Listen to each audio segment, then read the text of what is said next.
আমি আচারটা বসায় দিছি, ইলেকট্রিক চুলাই দিলাম, কারণ গ্যাসটা খরচ করতে চাইতেছি না, যেহেতু এখন সংকট চলতেছে অনেক।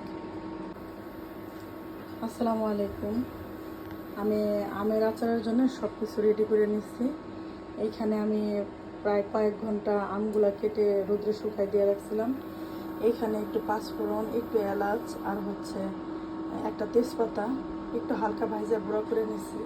এখানে রসুন, এটা হচ্ছে 2 আইটেমের সরিষা ব্লেন্ড করে নিচ্ছি ভিনেগার দিয়ে। এখানে একটু আস্ত রসুন, মানে এগুলো আস্তই দিব।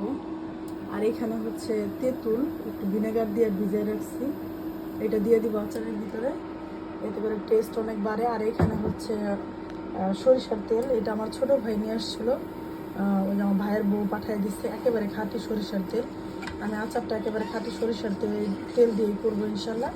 এখানে একটু পাঁচফোড়ন দিচ্ছি আর হচ্ছে আস্ত শুকনো মরিচ দিচ্ছি। আর আচারটা ইলেকট্রিক চুলাই দিলাম কারণ এখন তো গ্যাসের অনেক প্রবলেম চলতেছে। অবশ্য বিদ্যুৎ তো খুব একটা ভালো থাকে না, সমস্যা নাই, সবাই যেভাবে চলবো ওইভাবে তো চলতে হবে ইনশাল্লাহ। আল্লাহ ভরসা।